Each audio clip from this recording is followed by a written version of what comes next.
Solana kljubuje trendom padanja. V drugih novicah pa si bomo ogledali tudi, ali Michael Saylor namiguje na nov nakup Bitcoina, pozivi za Bitcoin rezervo v EU se kar kopičijo in prihaja tudi nova era za stabilne kovance pod MiCA regulacijo. Dobrodošli v Kriptopulzu tega tedna.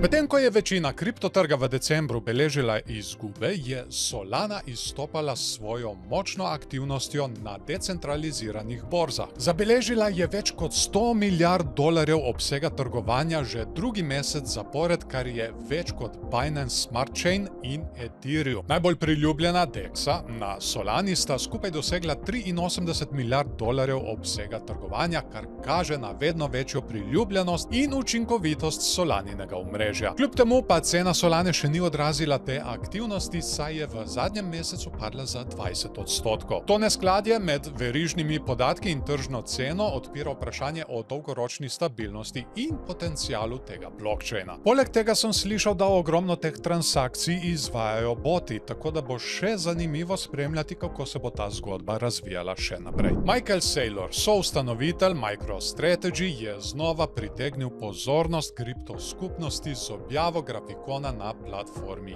X, kar pogosto nakazuje na nov nakup Bitcoina. Podjetje, ki že ima več kot 444 tisoč Bitcoinov v vrednosti okoli 41 milijard dolarjev, je 22. decembra kupilo dodatnih 5200 Bitcoinov po povprečni ceni 106 tisoč dolarjev na kovanec. Saylorjeva strategija vključuje nadaljne nakupe ne glede na ceno, kar MicroStrategy postavlja v središče Bitcoinovih gibanj. Podjetje si prizadeva pridobiti dodatna sredstva za nakup Bitcoina, medtem ko Saylor predlaga ambiciozen okvir za digitalna sredstva v ZDA, ki bi lahko pomagal zmanjšati nacionalni dolg. Ali mislite, da so te objave vodilo za nakup Bitcoina?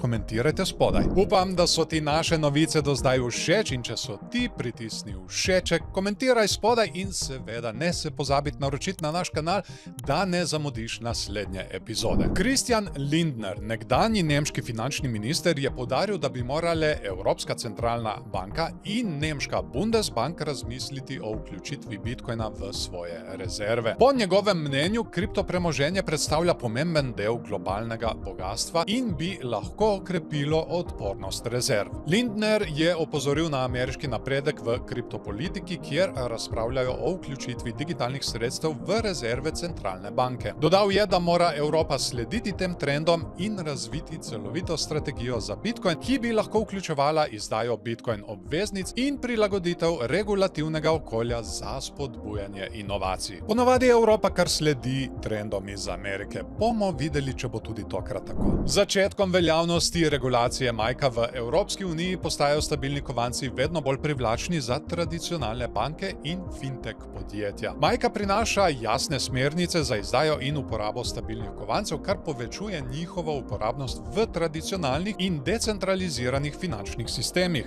SG Forge, podružnica Societe Generale, je pionir v tem prostoru z izdajo reguliranega stabilnega kovanca EUR Convertible. Poleg tega tudi druge finančne institucije, kot sta Revolut in Deutsche Bank, razvijajo svoje stabilne kovance, kar kaže na rastoči interes po teh digitalnih sredstvih kot orodjih za čezmejna plačila in naložbe. Kot lahko vidimo, je ta regulacija prinesla kar dobre premike za kripto. Hvala vam za pozornost in se vidimo v naslednjem Kriptopulzu.